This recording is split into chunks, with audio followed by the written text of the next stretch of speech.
And we are back. As you can see, it is just the two of us this week, and I have a different camera angle. I'm trying this out, seeing how it works. Just for when we have only two people, just so because I don't have to do too many cropping on the edit and stuff like that. And I got a different camera angle too, because my room is messy and I don't want to clean it. And before we get started into the podcast, a little bit of house cleaning. I know that I said that we're going to be on iTunes and stuff by seventh episode. We are in the process. It is being what do you call it? Uh, well, you basically have to put it into a program, and then iTunes and stuff like that has to see if it's good enough or something like that. And when I get the answer, when they give us the answer, then I either have to fix the audio and put it and re-upload it, or we will be on iTunes. So stay tuned for that. Yep. So essentially, it's going through the Apple judgment call, and you know how that goes. Yeah. And if you see me veering to the my right, I am looking to make sure that the video is okay. So I'm gonna be looking to the right a lot, just so everybody knows. It's a little bit weird.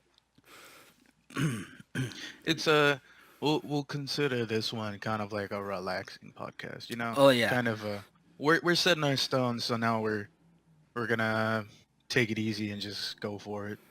For one thing too, we really don't have to. Well, actually, we kind of don't have any topics for this week, and everyone out there could blame that on Avengers Endgame. Yep. That thing ate up my whole week, and it took me everything in my powers just to not spoil it for anybody. I even put out the non-spoiler review, so if you guys haven't seen that, go check that out. And yeah, and we're also going to be recording our spoiler review, so stay tuned for that. It should be coming out right after this podcast gets uploaded. So Hmm. watch out for that, everybody. We're going to get into the nitty gritty of all of that. So, but with that said, though, I kind of have not really a topic, but this will be kind of like a get to know us type podcast. It's Hmm. I let's just say music plays a big role in my life. Um, Hmm. the Everything I've listened to and all the music that I'm into is I consider kind of like the soundtrack to the life of me. If you can say that. And it's hard for me to answer somebody when they always ask me, "Hey Gabe, what type of music are you into?" And I always tell them like, "Oh, I'm kind of into almost everything." And I know it sounds douchey to say that, it sounds hipster to say that, but once we get into today's podcast, you'll see and kind of realize like Understand? Yeah. and understand like it is what I say it is, but not in like that douchey way. It's because like e- everything's kind of connected, and it is almost every type of music. I don't think there's any genre of music that I hate. I mean, maybe there's genre of music that I kind of not dislike, but there's not into. It's just not my cup of tea. But I do listen to almost everything. And to be completely honest, it kind of goes for both of us, where it's a huge part of our history. We don't have because we've kind of had a long history of different things happening in our lives. So instead of attaching to certain things or certain hobbies, it's kind of just been music, Music, and yeah, listening to that certain genre kind of takes us back to a certain part of our timeline, yeah, and it's in the most non-douchey way possible, but it's true because unlike some people who are like ride or die rap, ride or die EDM or rock and roll or metal, we have gone through pretty much all of that. And for all we know, by the next month, it'll be something new just mm-hmm, because it hits a certain note with yeah. just our emotions or in our lives, it's never the same thing. Yeah, So it's whatever once, like develops in our life. It it's whatever like kind of like makes you feel, like if you're like getting pumped and you're hyping yourself up to do something, it may be metal that day. If you're kind of in a relaxed mood and you want to chill out, then it may be like some trance music or something like that, like that's kind of why like I feel like I am into everything. And then also like mhm, if you look at us, we're not like sports people, so we didn't have sports to hang on to, like a lot of mhm. people like they could say like, oh, they're not into music because they have their sports thing, in which I mean I could see where they're coming from. I just don't relate. I don't get it. Yeah, I because don't understand. I don't just a understand quick, it. yeah. I mean, you'll kind of understand it when I say it like this. If you don't know, me and Gabe are both bass players. So essentially, ever since we were young, we kind of just held on to music as our escape from whatever shitty thing is happening in this world. Yeah. So it's just kind of our escape. In which like it's almost everything with all the stuff that we geek out about too, because like comics was an escape. Hmm. Fantasy like Star Wars was an escape, like stuff like that. So Anime is a huge escape oh, for totally. some part. Yeah, Hmm. So because I mean, go yeah. ahead. Oh, I was gonna say because like there's a lot of people in the world who wake up, get their Starbucks, go and hang out with friends. For us, it's wake up, crave some ramen, go home, listen to a soundtrack, and then watch some anime. Yeah, It's everybody has their own or thing, read a but comic or something. yeah, go to a comic shop and just enjoy the day. You don't Yeah, have to go by that social normality because it feels like it'll make you fit in. Just yeah. do Whereas, you, and eventually, you'll make your own soundtrack to your own life. yep. Whereas like other people, yeah. Whereas other people like um, go to a club or something like that, and get their excitement out of that. Our club is the comic book shop. But I'm They're not playing our gonna. soundtrack. They're playing our hype music. But we're gonna get into it a little more because I'm not gonna say we weren't those people at one time, Well, but I don't think we not were club, but like. fully, but I mean, yeah, I mean, you will have found me in a club back in the days, but like I'm just like making references or comparisons, basically. Mhm. But honestly, more or less, it was that long road of just trying to. I can pretty much say that we got a pretty much good grasp on it right now, but we were in the process of trying to figure out who we were as people, and that's a road for everybody. Everybody has to take that road eventually. Yeah, and it's kind of weird and hard to even try to figure it out completely, especially when you had so well for me at least, especially when you had so many different appreciation for different genres. Because you know how like Hmm. if someone is massively into hip hop, easier for them to find themselves because they just stick to that, and they could just kind of develop themselves in that way. Whereas if you're mishmashing like different genres of music, you're just like, I want to take a little bit of this and a little bit of this and a little bit of this, and then kind of put it together, and then people will look at you and be like, well, what is that? And so it's hard to like find yourself, in so many different loves for different genres. And honestly, sometimes you can't even describe it. For all you know, it's gonna be something that only a couple other people in this world can understand. But even so, if you do find somebody like that, they'll completely understand what's going on and exactly how you're Yeah. feeling. Sometimes you can't even find somebody who's into that, but Well, it you just might even meet someone who's also into a different or a whole bunch of different genres, but they take small bits of different things than what you did, so that they kind of Mhm. uh, contrast you so much that you don't really get along with the person.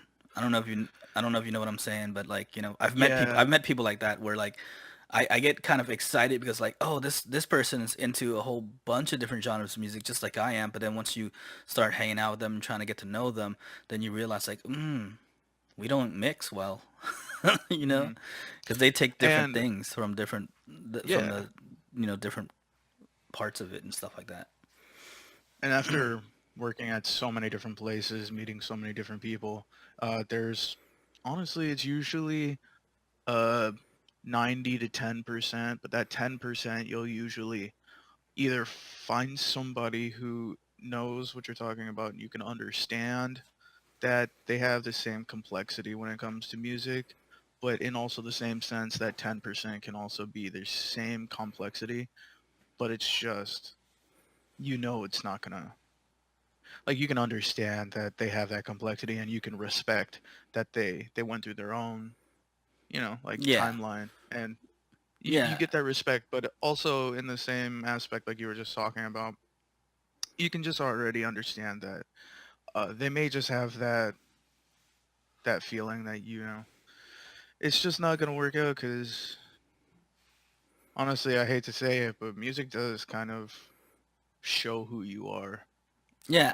I feel like it's kind of like um, a, a a mirror into the person's like being or soul, if you want to say whatever.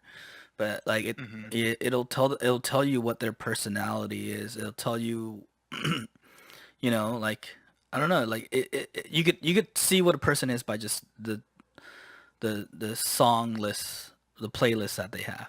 Ask someone to make you a playlist of their favorite music, and you can kind of tell what they are, who they are. Yeah, and I mean, even when it comes to me and Gabe, I know we have different ways of cataloging our own music, but I mean, I can tell you, I have at least 10 playlists on YouTube that go well over like 1,000 songs because whenever I just go past a song, I want to keep it in my life forever because who knows that, maybe 20 years down the line I'll go back through and, you know, just listening to that one song will give me the memories of what was happening in that time. But there is that small amount of people where honestly they don't have the enjoyment of, you know, connecting to music, and that's honestly on them. They have their own way of connecting with life, but I feel that it is kind of a sad thing because music does unlock a really broad spectrum of feelings. So I mean, I know there are some people who are just like they don't even want to take the time to listen to anything. If they hear a soundtrack, they're like, oh, it's cool, but they're not gonna connect with anything really. But honestly, that's Those people are weird. yeah, I mean, I Because like admit back in that. the days, people say that we're the weird ones, but to me, I don't know. People who say that they don't have a favorite song or favorite artist or like whatever, I feel like they're weird. Mhm. Because I mean, like Like I, I've to me, I think it's like someone who doesn't really pay attention to themselves because if though even those people who say that they don't have a favorite type of music or song or whatever, if they had just stepped back and kind of looked at themselves and just saw the hype moments that they've had to what song was playing in the background, that's probably their favorite song. They just don't realize it.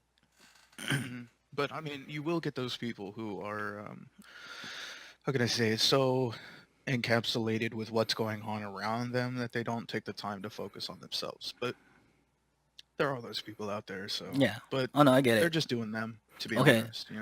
But like so, what I kind of want to do, and we're gonna take turns. We're gonna go through our history and basically kind of let Mhm. you guys know how we got into this style of music, and what style of music we were in, and basically just a quick history. And I'm gonna start off with mine, and you could interject whenever you want or whenever you feel like. I'm gonna try to make it Mhm. fast because I know mine's a little bit longer because I had a longer life, I would say. Yeah. But I'm gonna try to go through it quickly. So, with that said, let's get into it. Um, it all started. I mean, I was basically born and raised in the 80s, and then I grew up in the 90s. and then I kind of grew into myself and melded more in the 2000s. I would say something like that. I don't know. Uh, Mhm. so so in the 80s, it was a lot of, I would say, R&B, the Motown, um, pop. A lot. There was a lot of pop, but and then also a lot of hair metal too. And these weren't these styles of music weren't my pick because this was like the stuff that was played around me, so it kind of made the mold basically. Like it's the start. Yeah, like you always essentially nobody has a choice Hmm. when they're born, Yeah, so you're basically but just they have taking a in choice whatever's to played move from. around. Yeah. Yeah. 'Cause it'll give you either the appreciation or the hatred of certain things. Yeah, So it's depending on what's usually, happening. Yeah. yeah. And the thing is, like, it's weird because even though hip hop was, being born at that time, and rap and everything like that, It was really new. I didn't get into hip hop and rap until later on. Only because like the mainstay that was playing at that time was like hair metal, like Cinderella, Winger, Guns N' Roses, and things like that. That was being Mhm. played a lot around the house because of my sisters and stuff. And then from like Disney movies and stuff like that, you had the pop and Motown, which was weird because if people don't realize, if you go way back in the day, there was a lot of Motown and pop and R&B that was being played through Disney stuff. And that was kind of my Mhm. exposure. Like Whitney Houston, there's a song by Whitney Houston. I don't remember the name of the song. I just know that it's Whitney Houston because I think I went and looked for it a while back, and it was Whitney Houston who sang it. But it was a weird, like, awesome pop song that stuck in my head. I couldn't get it out of my head until I figured out what it was.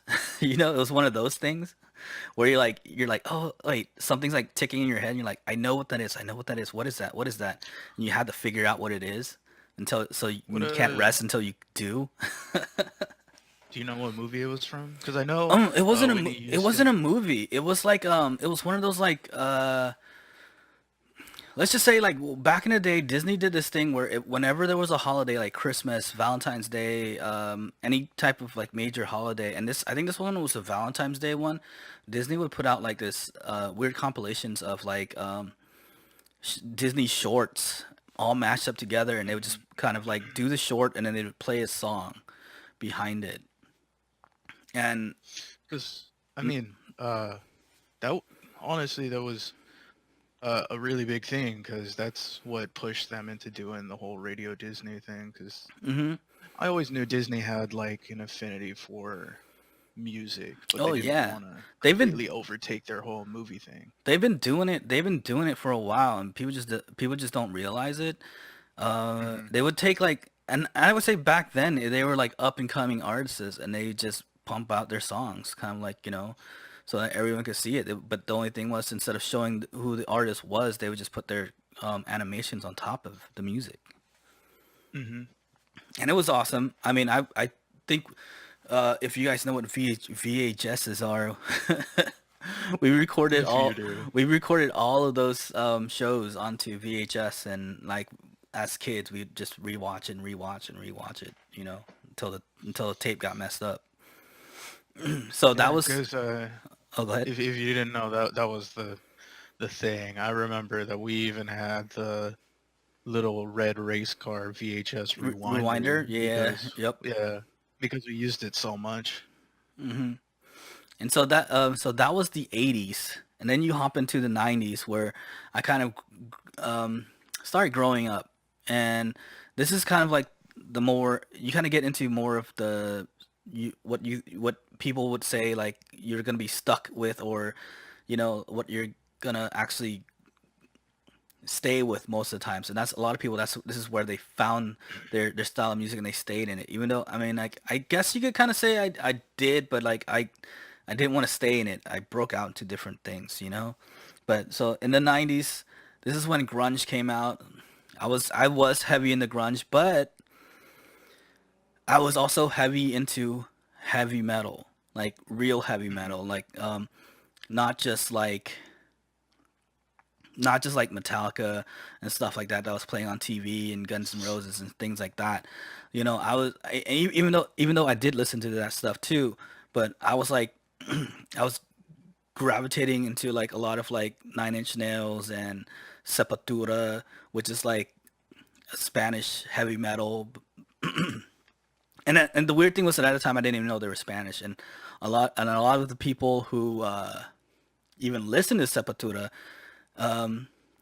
in the place where I lived at, there was a lot of like skinheads and stuff like that, and they were listening to Sepultura, and I was like, in my, you know, when I figured out and realized that there was Spanish heavy metal, I was just like, dude, I can't believe like these racist dudes were listening to a Spanish heavy metal band and didn't realize it, you know, Well, like. I'll, I will say that that was kind of like the thing of the time, because back then we didn't really have the huge database that internet is Hmm. now, because they were just taking it at face value. If they saw something even close to brown, they probably would have never listened to it again. But I'll tell you that this, can I tell them where we were at that No, time? go ahead, interject. I mean, like, So this we if you haven't connected this already, we're related. I And think everyone should uh, know that. but you know, this was back when it was Bakersfield, right? Hmm. Yeah. Yeah, We go that well, was I grew up in Bakersfield. Alex here was kind of raised a little bit in Bakersfield. just a little bit, and then from there it's kind of like a cluster F of different places. But yeah, it was Bakersfield, and at that time, '90s in the Bakersfield was so really messed up place. Like, Well, it was mainly nobody it was really understood. yeah, it was mainly white, a small population of black people, a small population of Asian people, and you had your pockets of racial neo-Nazi skinheads and, white Because nationalists. if you don't know what Bakersfield is, it's a place where there's nothing else to do but be racist or go to the mall. Or get into trouble, which I got into my fair Yeah, share. because honestly, there's nothing else to do out there. No. All it is fields, and that that's it. Yeah. I mean, it was basically a small suburb, and yeah, like Alex said, not much to do unless you were like me. Me as a youngster escaped a lot, so we traveled to LA and wherever else we could travel to, um, and kind of like spread our wings like that. So yeah, Hmm. so I'm getting the heavy metal, and I realized how heavy the metal that I was into was when, because my sisters they were into metal too, but I guess there was just more hair metal, more softer metal. Because I remember one day they were taking us to the mall, and I wanted to listen to one of my tapes, and I was like, "Hey, can we listen to this tape?" And I'm thinking like it'd be cool because I thought they were into metal also, and so they popped it in. I would say like maybe 10 seconds into the song, they took it out and said, "Oh no, that music is too crazy." And then that's when I kind of realized like, oh, the metal that I was into is just too heavy for them. And it's a strange thing, because that I also have to say that they're not really my aunts and my mom, and his sisters are honestly, they they kind of like to stick to their road when it comes to certain music. Because I'll tell you, dude, even like 2006, my mom was trying to get me to go to Def Leppard concerts with her. And that would have been dope. I'd go to a Death Leopard Dude, I wanted a to, concert. but I wanted to, but it was so far away that we were just like, we were eating some food, and we were like, we can't. It'd be cool, but we can't. Because I appreciate that softer rock and roll stuff too. Because, like I said, Hmm. it was part of my lifetime soundtrack. It played, it was there. I even do karaoke to some of those old school, hair metal bands. Dude, if you put on the right Guns N' Roses song, I'm not gonna not sing along. But also, if you're a little more into international hair metal stuff, if you put on like X Japan or something, I would you would see me air guitar in a second. Yeah, okay, so but here's the crazy thing about where I was at with that metal. Um, I would accidentally, well, what not accidentally, but some of those metal like Ministry, some of those metal bands like Ministry and Nine Inch Nails, if you had went to the record stores back in the day, and this is when record stores were abundant and around, and you pick Hmm. up an early copy of Nine Inch Nails or Ministry, it wasn't metal. And this was kind of like my introduction to underground industrial techno. Because for the people who don't know, Trent Reznor, the singer, or the lead head person of Nine Inch Nails, and the guys behind Ministry, they were industrial techno DJs before they started their bands. Um, Hmm. and the weird thing was like, even though it wasn't what I was looking for and what I was actually wanting to buy, I ended up listening to all those albums and they were, cool. And it, kind of clicked with what it clicked something in my head to where I was like, hey, I kind of dig this. It was Go ahead. it was kind of like your introduction to being able to branch out a little bit, you know? Yeah, it was something new. It was something new. Okay. All right. Mm, yeah, so Video magic. video magic. Um, so where was I though? So you were talking about how you were transitioning from hair metal and heavy metal into new Techno. age Yeah, techno basically. techno. Yeah. And this wasn't yet my introduction to raves or anything yet either, or electronic music. It was just techno. Because the So stuff, it's more like just the introduction to the appreciation of it, yeah, essentially. because it clicked something in my head to where it was like, I dig this type of stuff. And because it was connected Hmm. to metal, like, it made me appreciate it, I guess. I don't know. It was weird, but yeah, so, but at the same time, too, though, at this point in my life, I was also um, listening to a lot of up and coming like pop punk and stuff because it was kind of Dude, like close and related to metal almost. So like it was like I NoFX and MXPX and Blink yeah, 182 and stuff like that. This was around Blink 182's first major release album. this was about the time when the drummer moved from Aquabats to Blink Yeah, when 182, wasn't it? when gosh, what's his name? Travis Yeah, Barker. Travis. Yeah, this is when Travis Barker joined Blink 182. So, Hmm. so at that time I found techno, I'm listening to heavy metal, I'm also listening to pop punk, and I haven't even gotten into like real punk like hardcore punk yet. It was just pop punk. Like hardcore Hmm. punk didn't come in until later on. And And I'm just gonna give a small interjection right here. So how we were talking about how you kind of take in the things around you and it just kind of makes the mold because you don't have a choice. mhm. Mind you, this is when I was born. I'm born into everybody listening to metal, pop punk, Well, also uh, hip hop too, because I mean, even like, hip hop. because Yeah. we like at my point at the point that I'm at right now, you weren't born yet. Hmm. But this is what I was born But I was into. but I was This about I is. was about to get to that era though. So Mhm. at this point in time, I met one of my old close friends, Chaya, and Mm. somehow we became friends.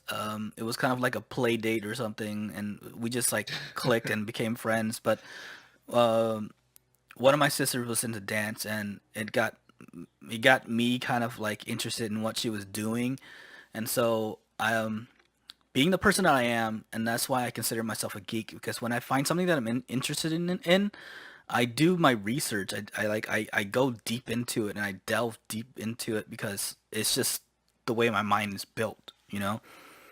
And Hmm. so once I found this dance thing, and me and Chaya kind of got into it, and we like it's b-boying, it's breakdancing, and we kind of all just like went in 100. And so this is when the hip hop stuff and the more electronic music, the more rap came into my life. And so it we I delved dope. I delved deep into it, like so.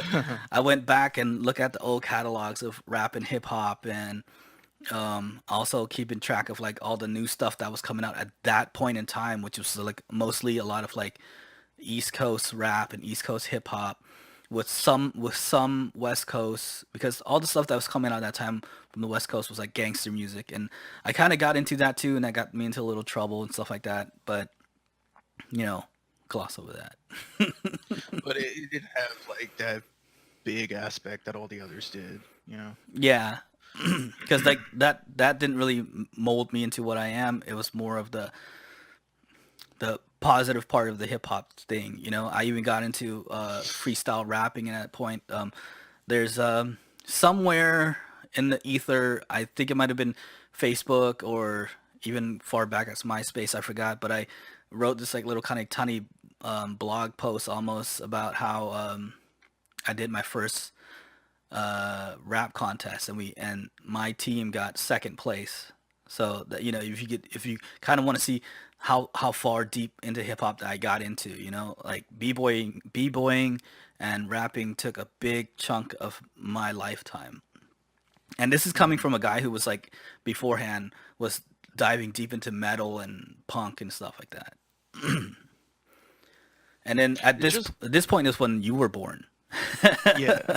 Also, I just gotta say real quick, just because somebody's into a certain type of music, that doesn't really typecast them, No. because they could have an appreciation for all types of music, but just because they're engulfed by this one type of thing in their life, it doesn't give them it doesn't like have the opportunity to not let them enjoy something else, you know? Yeah, yeah. No, I mean, because like, in the b-boy world, I met a lot of break dancers that I would see at breakdancing competitions and jams and stuff like that. But when I would go to metalcore and hardcore shows, I would see them in the pit too. Hmm. So there's split genres. Yeah, like you said, if you see one person in a certain genre, doesn't mean that they're there and that's what they're into. They could be into other things too, because you'll see them at other places also. Hmm. But yeah, so this is around the time that you were born, and I was more into hip hop, and I was like making you break dance. I remember teaching you how to head spin when Yeah. you were really really little, uh, which I kind of got in trouble for that too, because your pops wasn't really into that. Seeing me putting you on your head and spinning you around, it wasn't the best thing. But Man, but he's something else, dude. Yeah.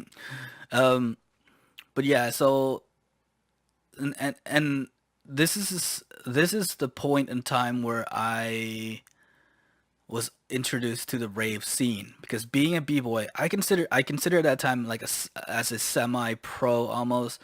I wouldn't say pro. I don't even know how you would describe it, but we would get into gigs for free. We would sometimes get paid. I won a couple of second places at some competitions, and we were hired to do this performance at this place, and I didn't know what it was at the time, but it turned out to be a rave.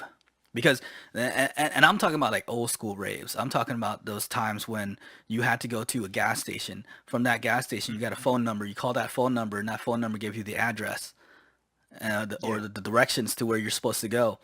And so you get the directions, you get there, and you're like, okay, this is where we're performing. And it was like a rundown gun club warehouse place, and you walk in and you hear the music just bumping, like the bass is bumping, and you see everyone just like dancing, and then like you meet the promoter guy, and he takes you to your like kind of back room where you get like practice and get ready for your performance. And then we performed, and then we got to stay at the rave for free for for as long as we wanted afterwards. as well as like at that time of free drinks and stuff like that, whatever. And AKA the good old days. yeah, the good old days. And this was my introduction to raves. And I gotta say, I kind of fell into it. I liked it. I loved it, kind of, because then I checked out more bigger and crazier raves later on and stuff like that. And at the same time, though, I was still listening to punk. I'm still listening to metal. And then as we grew older, I even got more into metal because I tried to join a few metal bands, but didn't make it. But I ended up being the roadie, and also and then also kind of almost running the local heavy metalcore, hardcore scene around the Long Beach, LA area. I mean, I'm not really running it, but everyone knew who we were, and stuff like that. And I don't know. So yeah, about this time, these when I was really young, I wasn't like that young. I was talking, I was riding bikes, I was doing stuff. Like I was old enough.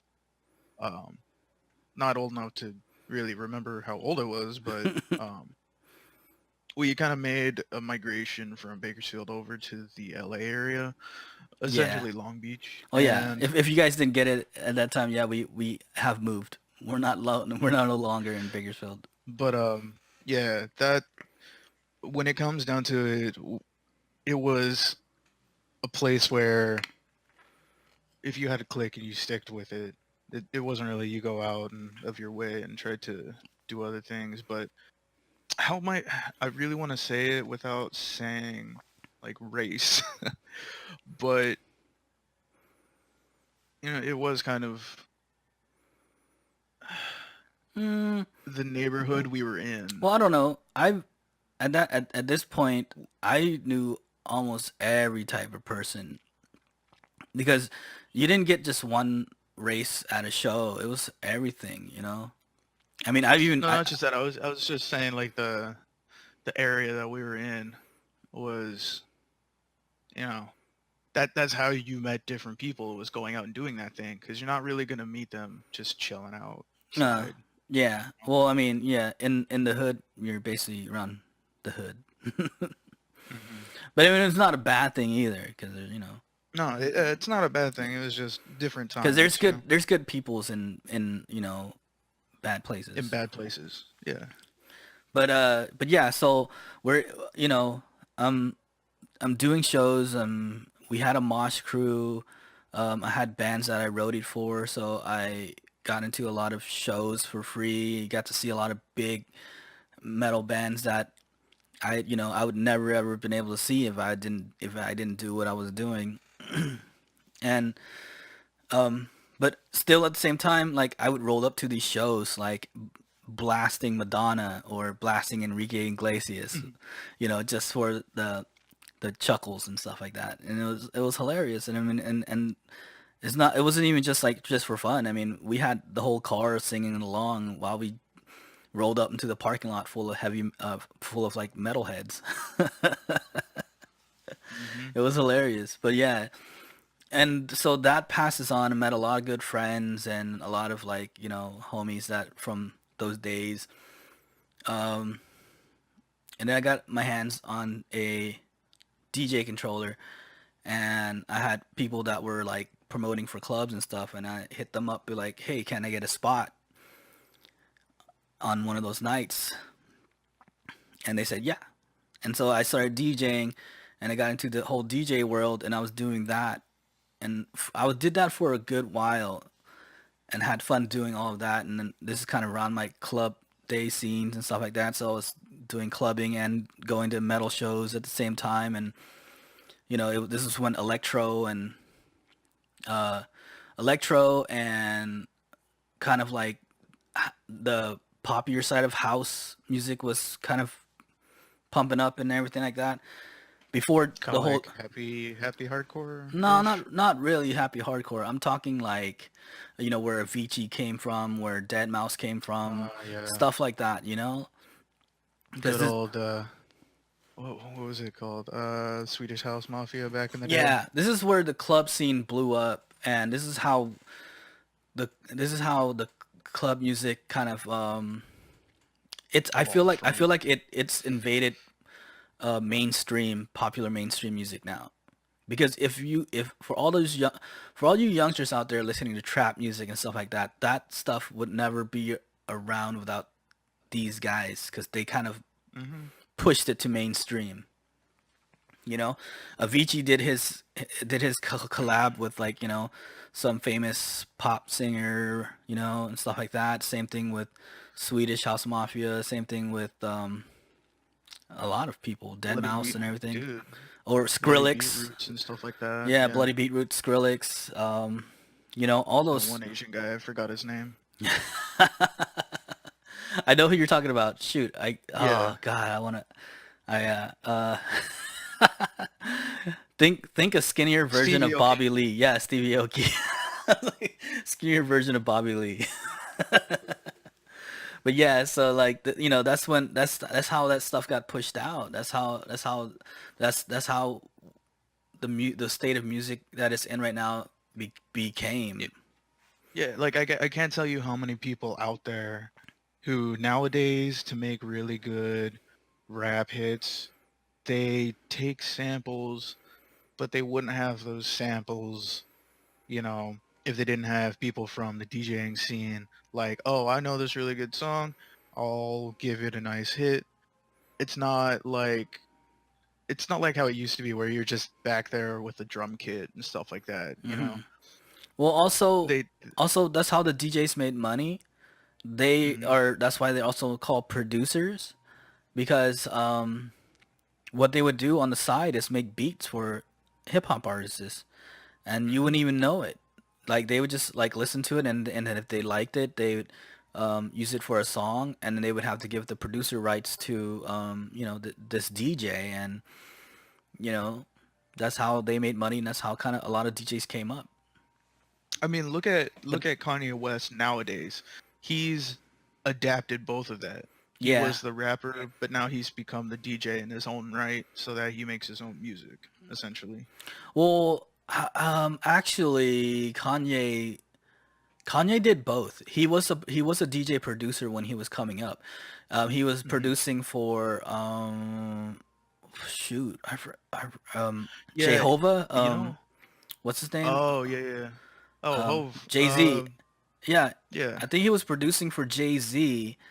He did a few freestyle, and this is when Kanye was Kanye, not this weird Kanye that we not have nowadays. not quote unquote Kanye. Yeah, Uh, because he this was. I'll admit, dude. Even if like his raps became pretty decent, like they're really good. He talks about a lot of real things, but before that, he made some pretty banging hits. Dude, just yeah. the producing, he had really good hits. Yeah, and he had I can't even say prolific Prolific. raps back in the days. Yeah. I mean, if you guys don't know what I'm talking about, go check out a freestyle battle between Mos Def and Kanye West. Look that up, watch it, Hmm.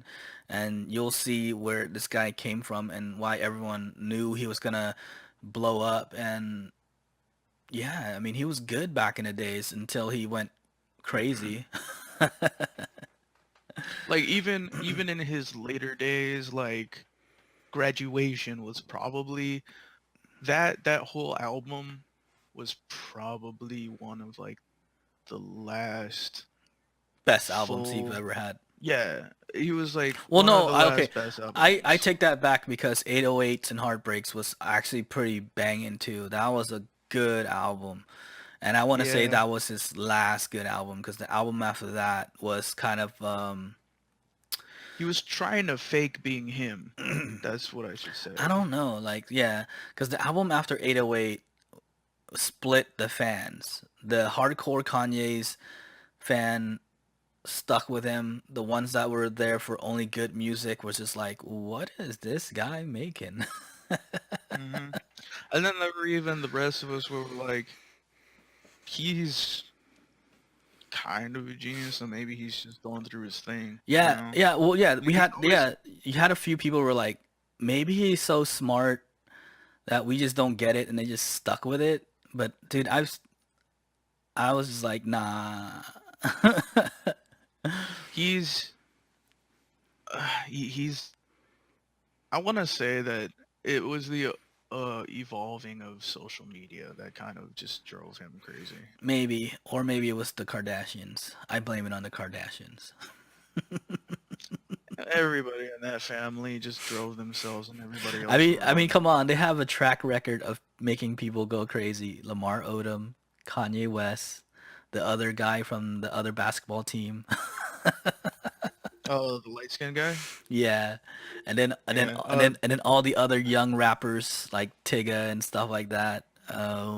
Yeah, so they have a track record of making people crazy. What's his name? Even one of them is dating a rapper now. Oh Forgot his yeah, name yeah, though. no. She's she has a baby with him, I think. But besides the fact though, I don't care. I don't care about the Yeah. Kardashians. No, I'm just saying I hope it doesn't happen for him too, because he's actually kind of good. Well, you never know, dude. You gotta keep Yeah. track with what kind of music he's making nowadays after he's been with them. Mm, I don't want to keep up with the Kardashians, but everybody else is kind of making me because I want to see what's gonna happen. But yeah, so okay, where am I now? I'm trying to go through it fast, but it's taking forever. Yeah, I mean mine's short. It's just broad, but But yeah, so so yeah, I'm in the DJing world. So yeah, and this is where all the mainstream music is coming from and everything like that. So I did that for a while until I did one of my bigger shows, and being a I dumbass, remember this. I remember. left my equipment on stage to go check out one of the other DJs, and when I came back at the end of the night, my stuff was stolen. And needless to say, for some weird reason, I don't know why, it could just be fate or whatever, I've just never brought myself up to buying new equipment, so there went that. And all of this time too, I'm listening to other styles of genre music. I was big into indie for a while because indie music kind of caught my attention, and also like music and movies kind of um, play like a parallel in my life. So if I watch a movie that made me felt something, I would look into the soundtrack, and if the sound most of the times at that point in time a lot of the movies were using indie music as their soundtrack. And so that's why I was like so big into indie music at the time. Dude, Garden State was probably one of the biggest ones for me Oh that got yeah, me into dude. indie. They introduced me to Death Cab for Cutie. Hmm. What's the other post shoot, I don't was it? Malone. No, not Post Malone. Although I have to say after watching Spider-Man Into the Spider-Verse, Yeah. I'm It, okay with Post Malone. I give him a pass. I give him like, yo, he did a that was a have you seen the movie yet? no, but I've seen that scene with the Dude, music. that song is actually pretty tight. Like I dig It it. hits really well with that movie. It Yeah. really does. And you know what though? And I didn't realize it was Post Malone, but I would go to places like the market Hot or Topic. the market or whatever to while I'm like buying like groceries or even when yeah even Hot Topic because I do go hunt toys and figures and stuff from Hot Topic because they have for some reason Funko Pops holds a contract with them and which I don't know that's a whole different Man, that's a whole we different we subject and a could. whole different Yeah. episode. But I just gotta say, we gotta get you out here because the Funko headquarters out here, I they always do tours. know and they give tours. Hmm. The shop has so many exclusives. All right, this is a different They give another time. tours. You're also allowed to buy some of the exclusives that are there. And I heard that they Hmm. if you do take the tour, you get an exclusive box too, don't you or something? Well, we gotta see. God damn, dude. I don't know. Gotta go check it out for ourselves. That's what I heard though. I heard if you take the tour there, you get an exclusive box, and you're also able to buy like one of the exclusives that they have there because they hold all the exclusives at that shop because that's where they make it. But yeah, no. Yeah, I Needless mean, to say, though, I'm in yeah. these shops. I'm in the grocery store, and I hear this song. I think it was like I think it's called like Celebration or something like that. I forget, or Congratulations or something like that. I forget. Come to find out, it's Post Malone, and I dig the song. Mhm. So he's not that bad. But no, the other one, the other indie band I'm talking about is, gosh, for some reason I just want to say Postmates, but it's not Postmates. Postcard Club. No, I don't know, man. Did I forget? But whatever. Something post or post something. I don't know. Postal Service. Yes, Postal Service. There you go. God dang it. Uh, Honestly, if you haven't listened to them and you like indie, what are you doing with your life, man? and the Muse also, like, the Muse out Hmm. there is dope. But yeah, so and then I think that just it and that brings it full circle because now I'm here but the new genre I'm into is synthwave. There's also a different name for it. I forget what it's called, but from what I know, the main name for the genre is synthwave. It's basically a lot of these new bands that get together and they take their love for old 80s sci-fi and electronic music and they use a lot of synth and they use a lot of like saxophone and when you listen to it you have this feel of nostalgia because it sounds like something you've heard before but it's brand new and a lot of the videos that they put out on the internet and stuff like that they use a lot of like old classic 80s like horror movies or action movies or sci-fi movies and stuff like that to make their videos with and it's awesome. So Hmm. yeah, and then that's me. Now we get to Alex, and hopefully Alex is a So little shorter because mine's took forever. it is. It's a little shorter. It's just a little more broad. Uh, I mean, if you made it this far, you're gonna listen to it either way. But it's Yeah, gonna be. stick with it. It's It's gonna. gonna be good. Yeah, it's gonna be short. I mean, I'm not like other people where like just like Gabe. I'm really into honestly everything. But that's just me nowadays. Back in the day, I went through different kinds of stuff. Like they said, uh, when I was born, I was around all that hair metal, early, like punk rock. It was a bunch of what's that? It was like ska, punk, Yeah, it was mainly metal. mainly like mainstream or mainstream or pop punk and yeah that whole genre. Because Uh, that's basically what I was playing when I was around you. You heard a lot of like mhm. you heard of a lot of shoot. Yeah, I played a What's that lot. band with? What's the band with the girl singer? There's a bunch of them. No doubt. The one that, no doubt. It was no doubt. It was like really mainstream back then. Not mainstream, but like it was the closest you were gonna get to, Yeah. finding a CD in Well, the shop. You're well, gonna because like a lot see. at that point in time it was like Real Big Fish, No Yeah. Effects. What's the band that before Rancid? Before they had Rancid, they had something Machine. Ah, shit.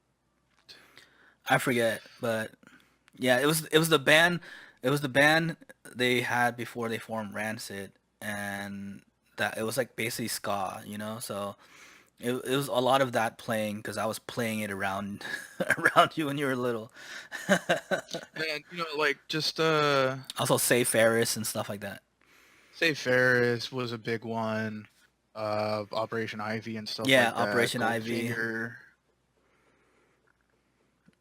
But yeah, back then I was really into that stuff. Growing up a little more once we kind of moved away, me and my mom moved to just somewhere else, and then I started to evolve a little more because I got into stuff like it was really obscure, but I was really into like uh because of what my dad used to play. I was really into like T Rex, um, just weird metal, obscure indie songs that nobody else is really into. You got T-Rex, you got God, it's this one band that it used to be a female bassist, no, a female singer, but they didn't have a bassist, so she said, "Whatever, I'll do it," and then she just became the bassist too. Mm. But yeah, it was just obscure things like that. Of Enya was a big one. I told you I was going to talk about it. Well, shit, you're uh, you're you're you're into the newer albums of Slipknot too, and I was like, I don't like it well, that because that was that was the only later good on. the only good Slipknot albums was that came out was the first two albums, and that was it. Yeah, see, that was a little later on because once I was like super super young, I was really into the ska and like just stupid music like that. I mean, I love it, but how rare is it to see anybody play ska nowadays? It's not that Except for rare. like It's pretty me. it's pretty big in the underground scene, and I'm sorry to cut you off, but Hmm. for people who say there's not any good music out nowadays, it's kind of done a full circle. You know how like back in the days you have to go to the underground to find good music, and then for some weird Hmm. reason that underground blew up, and then it became mainstream. I feel like um, the mainstream has gotten like shitty again, and all the good music has gone back underground. So to Hmm. find good music, you kind of have to dig and go underground again nowadays. It's Yeah. there. You just have to find it. So, I mean, it really is because when I was growing up, I kind of moved away from. So yeah, like you said, growing up, being around all that metal, I kind of hooked onto it because of you guys. Hmm. But after a while, I started to pull a bunch of the soundtracks of my life from video games because I know a lot of people out here know a lot of good music because of like games like Tony Hawk or just games like that. And then you had, well, for me, it was different because I got really into Jet Set Radio and strange music like Shiba Mato and stuff like that. Yeah, I mean, which is like kind of Uh, I consider Chibomato like indie though, yeah. because I found them when I was into my whole like watching nothing but movies stage. So like when Mhm. I'm finding music through movies, that's kind of how I found Chibomato. I forget what movie had them in the soundtrack, but they were in a one of their songs was in a couple of movies. It was weird. Mm, I forget what movies they were though. I've seen way too many I know they're movies. in uh, Buffy the Vampire Slayer, Half Baked, Happy Accidents. I know I learned them from Half Baked too. They were They, in Buffy the but Vampire Slayer. yeah. What? So but the main thing was I got a lot of it from Jet Set Radio Future Mm. because that was like one of my favorite games. Well, also But at that time, I also remember making like a bunch of like mixed CDs and just giving it to you. yeah, I grabbed a lot of stuff just from like finding it around. This was back when you only had CDs. It was rare that you had like maybe an iTunes account, Hmm. but it was rare you had the money to have an iTunes account because everything you had to buy. Yep. So it was mostly just rips from CDs. If you haven't listened to it, Chibamato Birthday Cake or uh, You Gotta Know Your Chicken, they're really good songs, dude.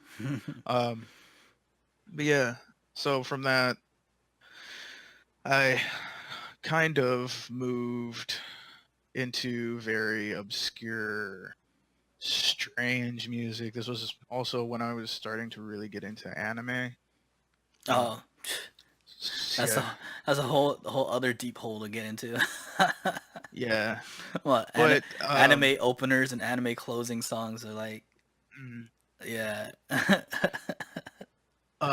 one of the bands I really clinged on to because it was kind of like a mix of both was Maximum the Hormone because they're just really they're pretty heavy, but they're also really catchy. So if you haven't heard Maximum the Hormone, I say go check them out. Hmm. It'll surprise you uh, what they do. But I'm not gonna get too far into all the different things. So just like him, I like almost everything. Uh, It was also kind of a parallel because for one thing we're mhm. family and we kind of grew up together. So Yeah, but then this was when I started to get my love for techno and trance, which was this is really funny because before this we didn't really know each other liked techno, and then once we were completely into it, we started realizing that we liked the same people, and then we had a lot more to talk about. well, I remember on one of the mix CDs, I gave you one that was all metal, and then the other one was all of the house club bangers that I had. Hmm.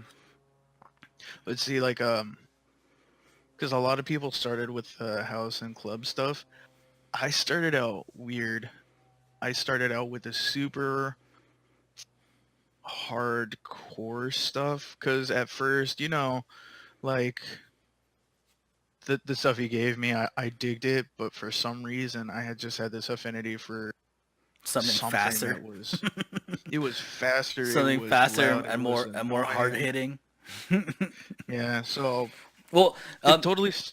not Mm, to just to interject, but I mm, also listened to that too because from one of the performances at the rave, I became friends with one of the DJs, and I don't remember what his name was because it was way back in the days, but we used to call him Pumpkinhead because he looked like the Pumpkinhead monster from the horror mm, movies, which is pretty mean thinking about it. But I mean, he was cool with it because I remember us telling him that, and we all laughed, and we just kept on calling him Pumpkinhead after that. But um, his style of DJing was Gabber, and if you guys don't know what Gabber mm. is, it's basically a super fast style of techno.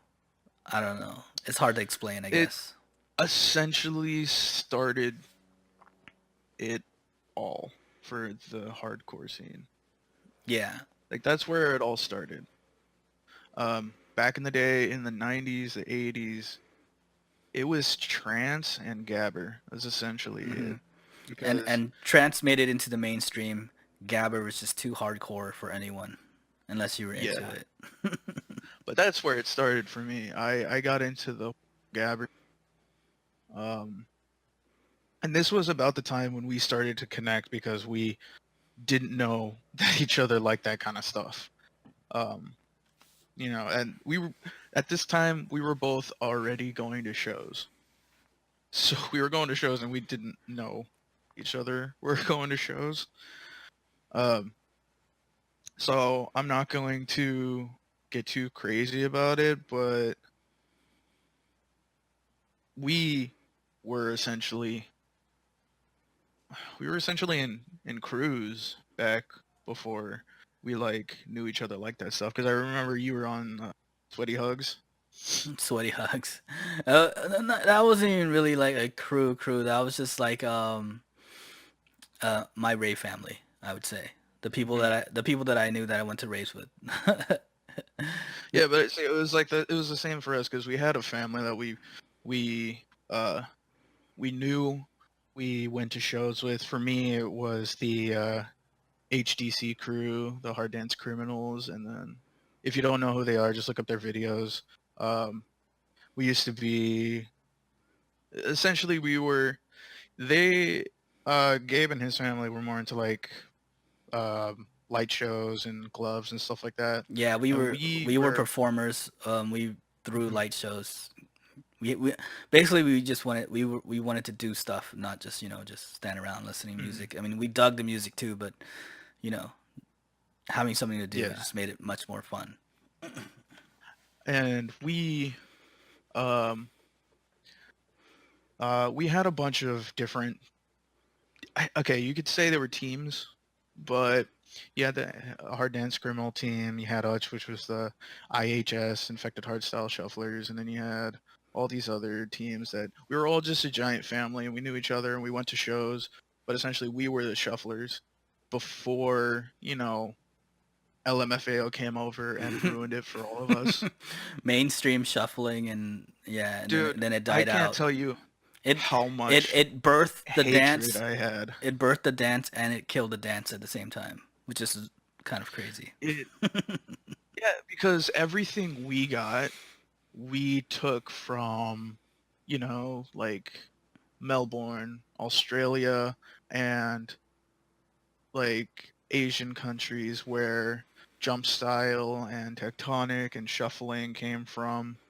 We loved it for years and years and years. I remember spending hundreds of dollars on fat pants and stuff like that with the reflectors and the Oh, those suspenders.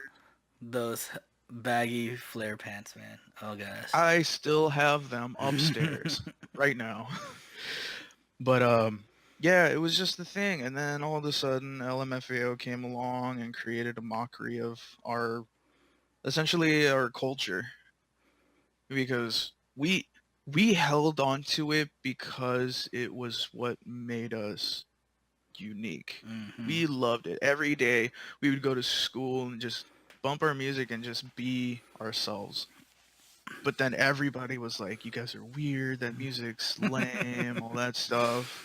Mm. Those Well, because it was pants are it was stupid." like I said, it was all underground at that time. So if no one knew about it, Mhm. they looked at it weird. Also, before I forget, because since we're shouting out crews right now, in my b-boying days, I was an OG member of BAM Tribe. And BAM Tribe is still going on. There's a new generation, so shout out to BAM Tribe. I was second generation. Also in the hardcore scene, the hardcore metal scene. Um, Embrace Mosh Family, EMF. Shout outs to them. EMF. Back in the days, we had a lot of beef with a lot of people, but you know, we're all grown up now, so let's hope that It doesn't exist anymore. Yeah. Quick. Another just like before. Another clip of the EMF Mosh video right here. No.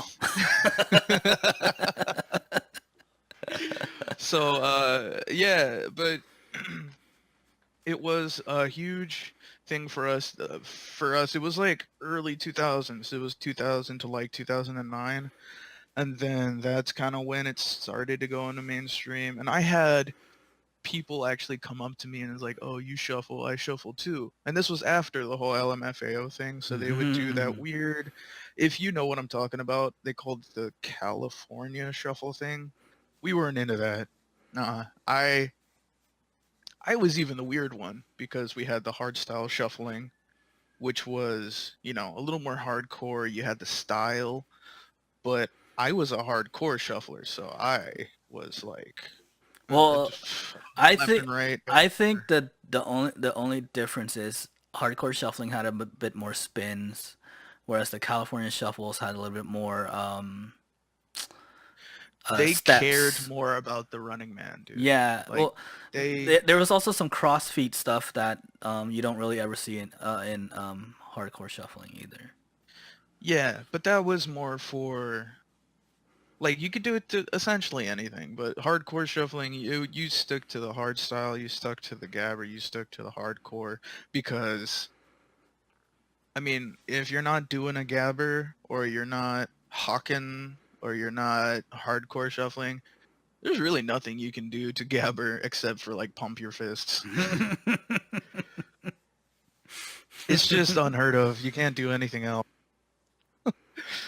I also But want to yeah, say if you like the whole thing of moshing to like drum and bass and stuff like that kind of came from Gabber mhm, too, because yeah, like Alex said, like if you couldn't shuffle the Gabber, the most you could do was bounce around, and that bouncing around kind of looked like moshing. So and then like it transitioned into drum and bass, and then yeah. and in drum and bass it just turned into moshing. But yeah, so around then, that's when me and Gabe kind of just realized that we were both into the same music. And at that point, we kind of had this mutual respect because we understood that we were, I mean, we hate to say it, but we were kind of like the black sheep of the family because nobody really understood our obscure music Well, the choices. thing was everyone was into sports, and we were the only ones that were into anime, comic books, and the music that we were Hmm. into. Like we had the appreciation of the same we stuff, were so we which is why, we were the only two that had was able to talk to each other about the stuff that stuff because no one else cared. yeah. But I mean that's why we're doing a podcast because Yep. we, we like the same stuff and we like to talk about it. Yep. And And if since you we're the if only two, Yep. And if you out there feel like you're alone and you're into anime, you're into house music, you're into shuffling and whatever, or you're into, heavy metal, comic book movies, whatever, you're not alone. yeah, if you want to, just hit us up on our Reddit, our Facebook, comment in the YouTube videos. Let us know what's up. If you know, If you want to know a little bit if you want to more, get ask us just about it. yeah. But yeah, But finish. Go yeah, ahead. there's so just another shout out to Cruz. You got your Hard Dance Criminals, you got your IHS, you got your SoCal Hardstyle fam. I love you guys. But this was back when PhD was still a thing. I miss those days. The PhD scene will never go away from me. The Pure Hard Dance family. But we had to evolve because, like we said, our culture was kind of gouged out because of mainstream. Like I just hated. I knew I was kind of being a hipster about it, but it was hard because we took it as our own. It was our culture. It's what made us who we are, and then just to see the gouging of it just for money, and then you know Well, everything got crazy, and I now but I every also every say single. it made people kind of like okay with it too, though. Well, yeah, but nowadays you get everybody is trying to be uh like one of the main people to really hit it, who really really good, like he was a really good producer, was Dead Mouse. And now everybody's trying to be a Dead Mouse. Everybody has to have some kind of helmet, some kind of persona. uh it just comes with the time, though. It does make people appreciate it a little more. But it kind of gave me a heartwarming feeling knowing that we had a very few people who understood us and went to shows, and we all know each other. Um, we all knew each other. We're still friends on Facebook because we're never gonna give it up. But we all kind of just had to evolve, and just like Gabe said, like nowadays, I kind of calmed down. I'm not so into the gabber and the hardcore, but I'll still listen to it. Uh, get me in the right time, the right moment. I'll bust out those fat pants and dance like nobody's business. Oh my. But yeah. But even before that, I was kind of into the whole drum and bass thing, uh, No, jump drum and styling. bass was Yeah. dope. Um, Hmm. drum and bass also gave life to dubstep, and dubstep Hmm. was cool too until that got played out. Gouged out. Um, but I mean, there's still good dubstep DJs out there. I mean, even though Skrillex, everyone hates Skrillex, and he's kind of um, played out as well. If you listen to his first like two or three albums, man, those were banging albums, Yeah. like Dude, amazing. right after he left his original band. If you guys didn't know, he was actually in a band before, and I think it was the singer. I think. Yeah, he was the Um, singer of shoot, I want to say From First to Last. No, I might be wrong. I don't know. Don't quote me on that. yeah, but he used to be in a band, and then he moved to. But yeah, the Ki- drum and bass scene, It's the kind of weird UK because drum he and came bass. he came from an emo band or screamo Mm-hmm. band and became a dubstep DJ. Mm-hmm. But you know, the the drum and bass, the UK drum and bass, after the whole hardcore techno scene, I kind of evolved into enjoying UK music. I kind of really got into. UK MCs because they would rap to Coldplay. no, dude. Have you heard some of those like UK MCs that would rap to drum and bass? They were insane. Well, there was drum and bass bands. Hmm. There And was there was shoot oh man, there was a good one. Um, I forget what their name was, but there's a drum and bass band. They did a song called "Sunlight Burns My Eyes," but they were dope. I don't know. I forget the name. Sorry. Go ahead. oh yeah, Mod Step. Yeah, Mod Step. They were dope. They were really good. They had a couple like, and that was at kind of at the end of it too, where they held on to what they do, and this was after Skrillex became big and stuff like that. Because I know Another Day and Feel Good from Mod Step they were bangers. Hmm. But yeah, other than that, I kind of got into UK rap, like uh, Luna C, Dirty Dyke. Wait, what about the two crazy ones? The white guy and the crazy white chick. Ah, I forgot their name. Hmm. Oh, 'Cause the African band. I call them kind of like shock rap because they're Dude, but they were good though. yeah, they were good. Dude, I dug a lot of their music. It's just that they were uh a bit weird, and the people who's ever toured with them will agree with me and say the Yeah. same thing. If you're not really sure what we're talking about, go check out De Antwoord, which is how That you're or supposed to pronounce it. D Antwoord. Yeah, which is uh, essentially African, West African. Because if you don't know, there are white people in Africa. Chill out. Wait, I think isn't it South African? Is it Yeah, I think it's South African, but De Antwoord is the answer. So go check them out. Their shock value, but is through the roof. But they got some good music. They have a really good producer behind them that makes some pretty good beats. yeah, and the guy tells a lot of crazy stories. If you want to see some funny stuff, look up his like stories on YouTube. He has one Yeah, where he met shoot, I forgot who he met. I don't know. He met some famous rapper or this famous it was rapper called Kanye, I think. was it Kanye? It might have been Yeah, I think Kanye. Yeah, it was Kanye. pretty crazy. It was Kanye and Drake, I think. Yeah, One of the, It was Kanye and Drake. but he's cool. I think his name's Ninja. Yeah, but he's Not the crazy. ninja that you're thinking He's of, crazy but yeah. too, and you'll get different stories from different people because there's Stevie Weeby, which is um Bobby Lee's little brother.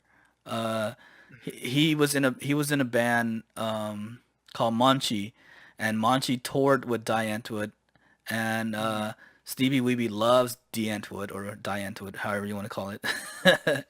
And but even he will say like a lot of the stuff that happened was crazy, but Stevie Weeby loves crazy stuff. So Mhm.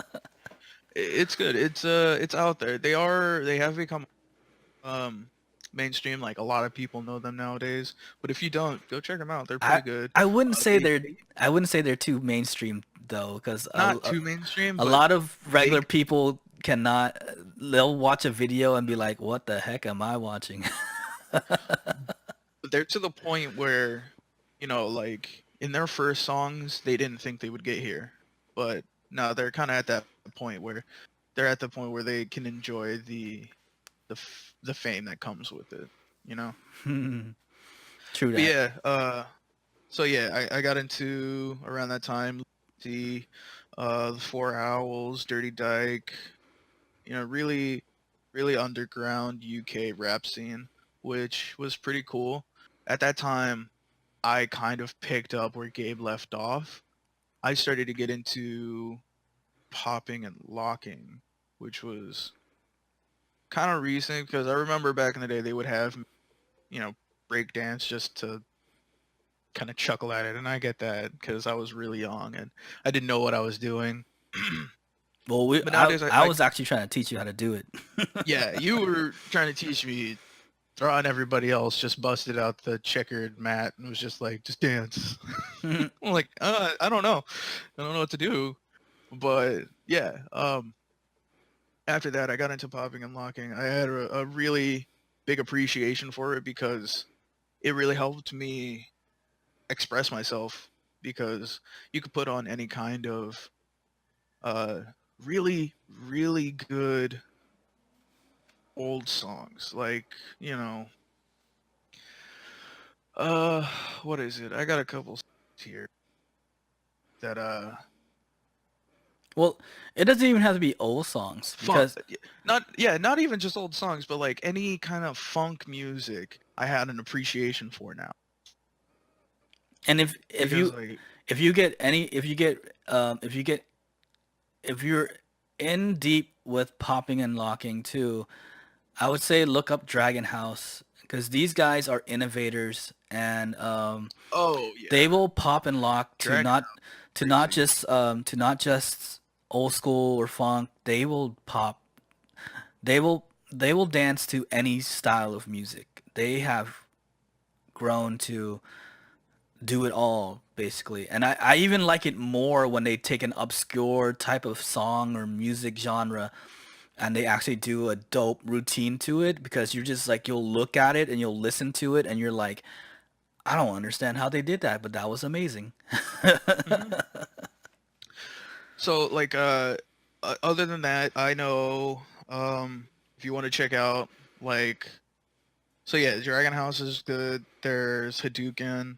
There's a bunch of other people. Some of my like main people I looked up to was Hone and Hoan and Hosen because they were really more of that freestyle popping. They weren't like, the old school Boogaloo Shrimp kind of popping. It was more just freestyle expressing yourself. Hmm. Hone I know comes out with a lot of really good popping tracks. You know, Body Rocks came out with some really good Also, songs. these guys might be a little bit mainstream only because they won America's Best Dance Crew, but Poriotics, check those guys out. They're actually pretty dope. Oh And yeah, no, that they who was the main guy? The Australian guy or the New Zealand guy? I forget, but I don't know. But yeah, they're really good. Not even just, I mean, some people don't even remember his Best Dance Crew because it was short I lived. know. I ask people, and I'm like, and I'll say America's Best Dance Crew, and they're like, they'll look at me like, what? I'm like, dude, it was on MTV. I'm like, it wasn't even that Dude, long ago. it was really hype. The whole like dance battling, and then all of a sudden the banner would drop and stuff like that. It was it was really short lived, but it was awesome for the time. Yeah, I mean, I dug the show. I love the show. They even tried to bring it. Well, they didn't really bring it back. They brought it back for like one more season, but One it was season, just like a but throw it off. didn't go well. Yeah, it was like a throw Yeah. off season, and I was even hyped for that. I watched that. There was a female popping crew on there also called We Are Heroes, which was dope.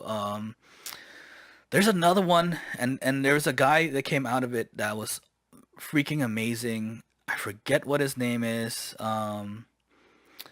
But he's from here. He used to perform in Venice around Venice Beach. He's a white dude, and he did a lot of crazy contortion style popping, and man, it was badass. Mhm. I can't remember his name, so The I guy can't with give him a like shout out. he had like the red hair and he had like the one side shaved. Is that the guy you're talking about? Might have been. I'm not sure. He changed his style. He changed his style a lot, and not. And the thing was, um, he was in a group on America's Best Dance Crew with this girl named Chachi. Um, and then Then he he kind of like did his own thing, didn't he? yeah, and then he went and did and then he went and competed solo on So You Think You Could Dance. But he was dope. Yeah. Ooh. Speaking of, so you think you can dance? There was this one guy. He actually had scoliosis, but he's really big in the popping scene, and I really appreciated him even before he was on America's Best Dance Crew or So You Think You Can Dance. Was it the one where I mean he didn't really make the show, but he was on the No, on he did. auditions to Uh, do a performance, not yeah. like be on the show on the show. I think I know who you're talking No, about. see, yeah, his name's Chibi Hmm. Brian Gaynor, but he has scoliosis of the spine, so he can't really do much. He actually did make it onto the show, with his performance to I think Fireflies, but he couldn't continue because he couldn't do the choreography because of Mm. his back. But him, if you already know him, you already know appreciation for popping and locking. But yeah, the it gave me an appreciation for like the Avalanches, De La Soul, George Clinton, Rick James, Carl Carlton, all of those songs from those people. It made me appreciate it, especially since we're both bass players. I loved funk, so just hearing all this stuff, it gave me a new appreciation for it, and it lets Gotta me rock express that myself. beat. Yeah, That's where the soul comes from. It's the bass. yeah. I will. Me and my girlfriend live together, so she'll be sleeping. I'll be up till like 3 in the morning, just on my headphones, just listening to some funk, just getting my expression out. Just feeling it. But because since we both came from Long Beach, there was always the Funk Fest in Long Beach. You would go and there would just be random dance circles everywhere. Just get in there and get funky, man. Just express yourself. Um, but yeah, and since then, this is kind of the last one, but I've eventually kind of that I still love it.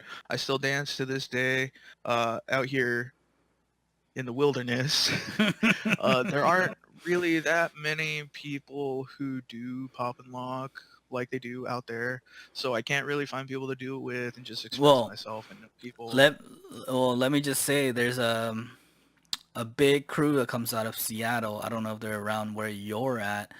Um, Gosh, I forgot the name of them. Something Circle of Fire, I want to say like that. And Well, it's they go they're freestyle. So it's like popping, it's b-boying. well, They mix everything into one, and they were doing like the brand new stuff way back in the days before it was cool. yep. So I mean, now that I'm hearing that, I'm probably gonna go see what's up with that because to this day, I love popping and locking. I Yeah. love dancing. I love just expressing myself, and it got me out of the funk where I was scared to do it in front of people because I didn't think anybody would appreciate it. But Hmm. if you are into the whole popping and locking scene or the breakdance scene, you'll come to realize that no matter what you do, if you express yourself in the way that people understand that you're really giving your, they will support you 100%.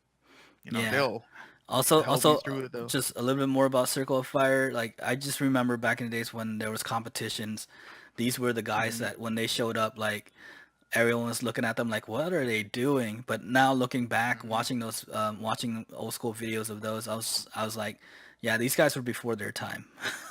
Yeah, no, they were really innovative. But I'm definitely gonna check it out because I didn't know that they were out here. Now, So I but gotta go here's the check thing that though. out. I want to say it is Circle of Fire, but it might be Circle of something or something of Fire. I just remember something close to that. But Hmm. they were based out of Seattle. Yeah, so I'm probably gonna go check that out, and you may even see some videos come out soon from me. But you know what? After that, I've slowly kind of evolved. I'm not like I still love it to this day, but I've kind of started to appreciate more the what do you call it? Kind of indie folk pop alternative. Cause Mumford and Son. no, dude, there are some really amazing bands and musicians nowadays that will rock your soul just because they give it their all. Like kind of like there's Mac DeMarco, Peach Pit, Crumb, uh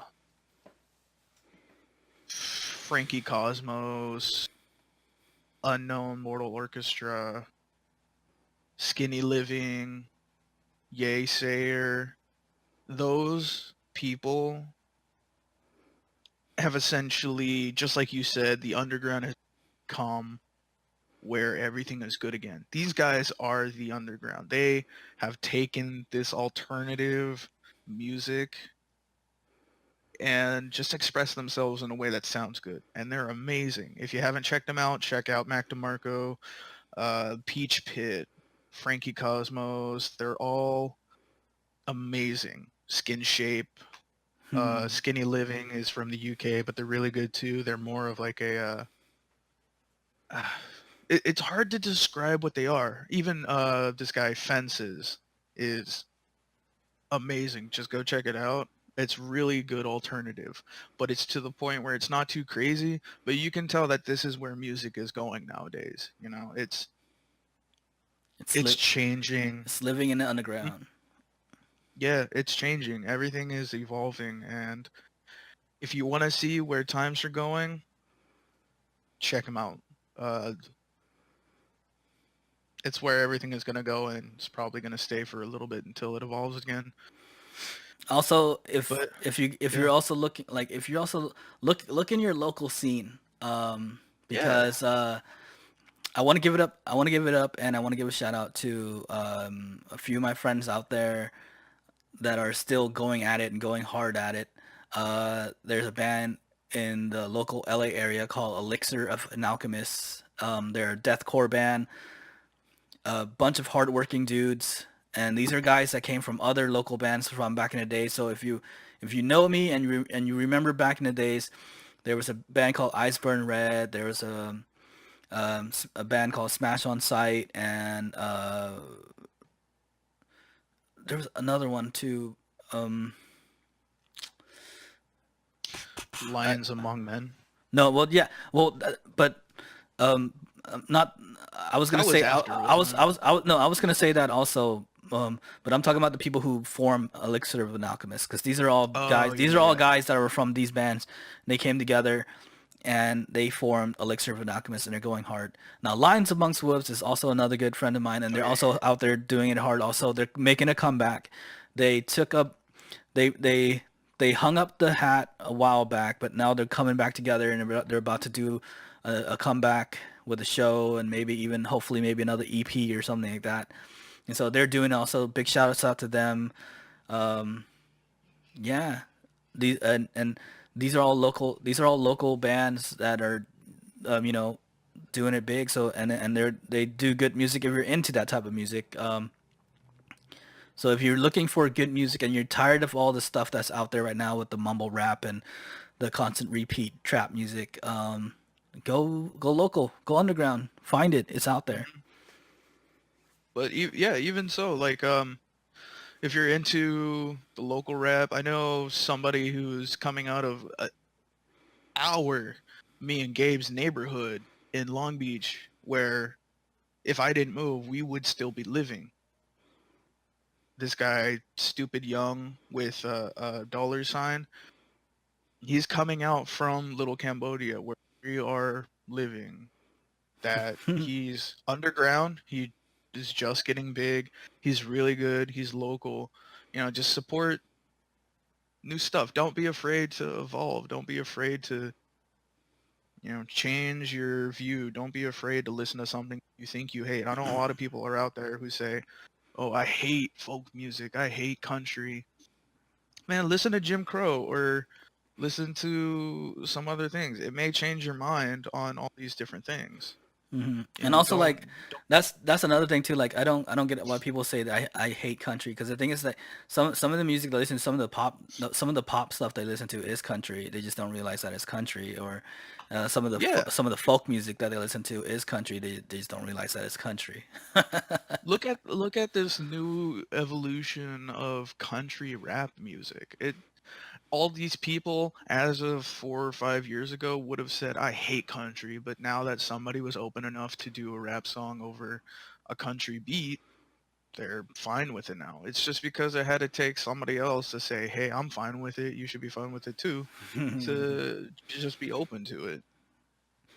I, s- Just don't knock it till you try it, I you still know? I still don't know about that though, because I mean, not that it's those two combined, but uh, the song, I don't know if the song, if you're talking about the song that I'm thinking of, but the song came from a meme, Yeah, and it is a meme, but that like I can't take memes I can't. seriously, but I guess But whatever dude, helps I know it rise to is. elevation. Yeah, I mean, like I know it's a meme. I know it's just like the haha of the year, but dude, I hear that song on the radio, I know. Well, like it's that's the crazy crazy. that's the crazy part. The crazy part is that people are taking this meme very seriously, and a lot of them don't realize that it's originally a meme. Hmm. Don't make seriously just you don't have to have somebody else tell you what to enjoy to be open and just trying new things. I can't tell you how many bands that I will listen to probably until I'm old and gray that I would have never found unless I just opened myself up to just give it a shot, you know? It it's Oh, times are changing, also change along with it. old school local bands. One of the best heaviest bands I ever known, Overthrow. They're no longer together, but some of the members on there are on Elixir of an Alchemist. So if you could find it, I think some of their stuff is on YouTube. Look up Overthrow. Yeah, best good band. Also Impurities. Impurities was really good. I kind of wish they never broke up, but they did, and some their members started Lions Amongst Wolves. Mhm.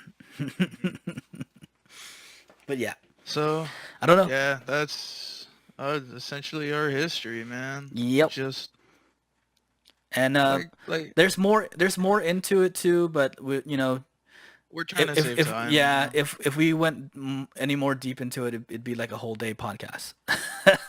And if anything, dude, if we see that a lot of more people are just kind of like us, they want to talk about it, they want to see more about it, and just open themselves up because they didn't know that there were other people out there like us. We'll even maybe just set up like a live show just so we can actually talk about Mhm. it. But doing a Or video like this, we're not or gonna if you have want enough to time. or if you want to know more about each individual part of the history, like if you want to know more about the hardcore heavy metal history part, or if you want to know more about the b-boying part and stuff like that, ask us. We could do we could do an episode on that or whatever too.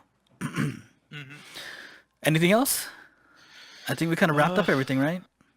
yeah, we kind of wrapped up everything. I didn't really get so deep into it because it was gonna go super long, but Yes, you and know, I want to already do the Avengers spoiler review. So, yeah, with that said, social media at the bottom.